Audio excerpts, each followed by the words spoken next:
Herkese merhaba. Bugün yine şahane bir Ramazan menüsüyle karşınızdayım. Dolu dolu bir menü olacak arkadaşlar. Eminim çok beğeneceksiniz. Arkadan da sesler geliyorsa kusura bakmayın. Yan tarafımızda inşaat var. Onun sesleri geliyor. Haydi tarife başlayalım. Gördüğünüz gibi pazı saracağız arkadaşlar. Pazıları saplarından ayırıyoruz ve kalın olan kısımlarını biraz bıçakla eziyoruz. Sararken bize zorluk yaşatmasın diye çok büyük olanları da ikiye böldük ve kaynamış suyun içerisinde haşlamaya bırakıyoruz. Hemen koyduğumuzda çevirdiğimiz bir oluyor arkadaşlar. Çünkü çok fazla bekletirsek sararken yırtılır. Sarmakta çok büyük zorluklar yaşarız. Aklınızda bulunsun. Hemen bir çevirip alıyoruz ve soğuk suyun içerisine bırakıyoruz. Pazı çok ince olduğu için arkadaşlar kaynar suyun içerisinde çok fazla kalırsa dediğim gibi yırtılmalar yaşanıyor ve çok zor sarılıyor. Hemen bir çevirip alıyoruz içinden. Eğer şimdiye kadar hiç pazı denemediyseniz mutlaka denemenizi tavsiye ederim. Gerçekten çok lezzetli. Benim en sevdiğim yemek yaprak sarmasıdır ama bu da bir o kadar favorim. Şimdi içini hazırlamaya başladık. Biz biraz fazla saracağımız için farklı şeyler de sardık arkadaşlar. O yüzden 2 adet soğan kullandık. Siz azar azar yapabilirsiniz. 2 su bardağı kadar da kırık pirinç yıkamıştım arkadaşlar. Onun üzerine soğan ilave ettik. Biber ve domates salçası ilave ediyoruz. Artık baharat olarak da ne kullanmak isterseniz onu kullanabilirsiniz. Biz nane, pul biber, tuz kullandık. Gördüğünüz gibi üzerine biraz sumak, isot ekledik. Zeytinyağını da ilave ettikten sonra karıştırıyoruz ve harcımız hazır. Artık pazıyı sarmaya başlayabiliriz. Bence sarması lahana ve yaprak sarmasından daha kolay arkadaşlar. Söylediğim gibi suyun içerisinde çok fazla haşlanırsa sarmakta çok zorlanırsınız. Ama azıcık haşlarsanız suyun içerisinde çabucak sararsınız. Bu şekilde kolayca sarılıyor arkadaşlar. Ben önce annemi çekiyorum ve daha sonra kamerayı bırakıp anneme yardım etmeye başlıyorum. Yani videolarda sadece annem çalışmıyor, ben de bir şeyler yapıyorum. Genelde bu tarz sorular da alıyorum arkadaşlar. Sen sadece çekiyorsun, hiçbir şey yapmıyorsun gibisinden. Ama merak etmeyin, ben de yapıyorum. Gördüğünüz gibi pazıyı bu şekilde sarıyoruz. Daha sonra da tencerenin içerisine yerleştireceğiz. Eğer pazıyı seviyorsanız bilirsiniz ki bir bağı çok az geliyor. O yüzden 2 bağ almakta yarar var. Kalabalıksanız daha fazla da alabilirsiniz. Sarma işlemini bitirdik. Şimdi de ocağa haşlanması için biraz yeşil mercimek koydum. Üzerine suyunu ilave ediyoruz sarmanın. Üzerini geçecek kadar suyunu ilave ettikten sonra da arkadaşlar bir tane tabak kapatıyoruz. Siz kapatmak zorunda değilsiniz. Bu arada soğuk su kullandık, sıcak su kullanmadık. Daha sonra da üzerine zeytinyağı ilave ediyoruz. Daha güzel lezzet versin diye ve pişirmeye bırakıyoruz. Su kaynayana kadar yemeğin altı açık olacak. Kaynadıktan sonra da kısacağız ve pişmesini bekleyeceğiz arkadaşlar. Şimdi içli köfte yapacağız. Biraz irmik ve ince bulguru sıcak suda ıslatıyoruz ve beklemeye alıyoruz arkadaşlar. Bu sırada biz de içine koyacağımız kıymalı harcı yapmaya başlıyoruz. 1 adet soğanı yemeklik doğradıktan sonra bir tencerenin içerisine yağ koyuyoruz ve kavurmaya başlıyoruz.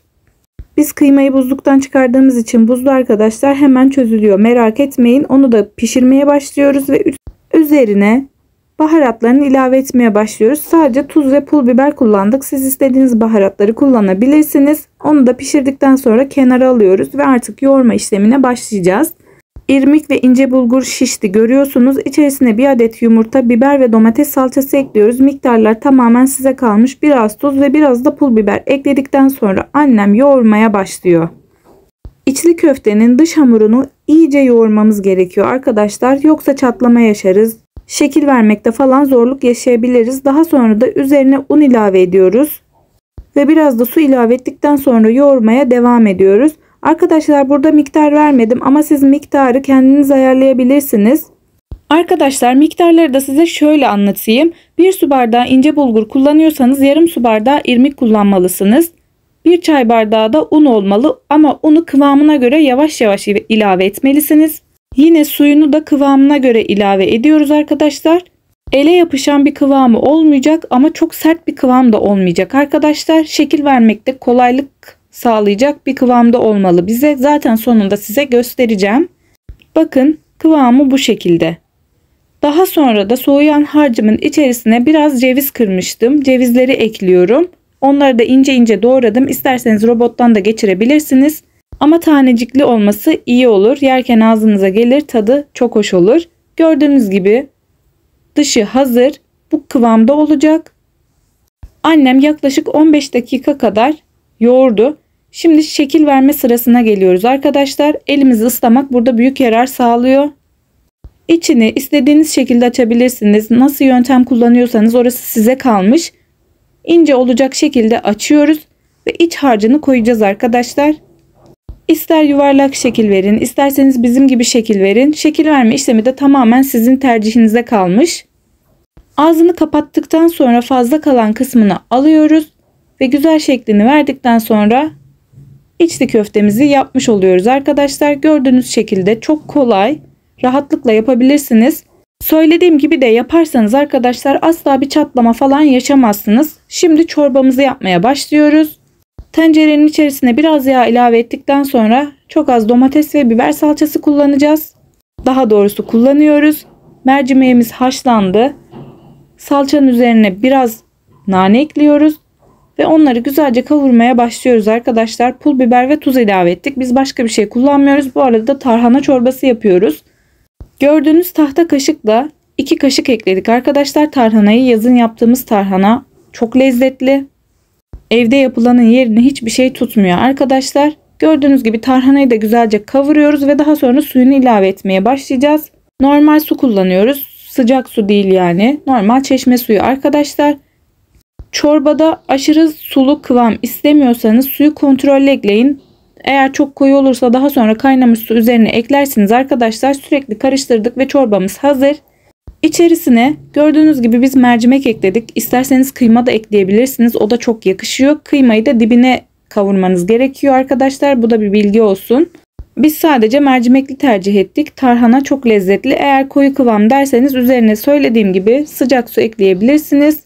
Şimdi içli köfteleri kızartıyoruz. Arkadaşlar bakar mısınız? Çok güzel görünüyor. Yağımızı kızdırdık güzelce ve hemen içli köfteleri ekliyoruz. Burada içli köftenin çatlamasını istemiyorsanız arkadaşlar yağ ekler eklemez her tarafını çevirmelisiniz ki çatlama yaşamayın. Bakın nar gibi kızartıyoruz. Ne bir çatlama ne bir başka bir şey arkadaşlar. O kadar güzel oluyor ki tadına doyamazsınız. İçli köfte severlerden tam not alan bir tarif. Bakar mısınız şu güzelliğe, bayılıyorum gerçekten. İçli köfteleri de çevire çevire pişirdik. Gördüğünüz gibi çok güzel kızardılar. Sarmamız hazır. Pazı sarması. Çorbamız hazır.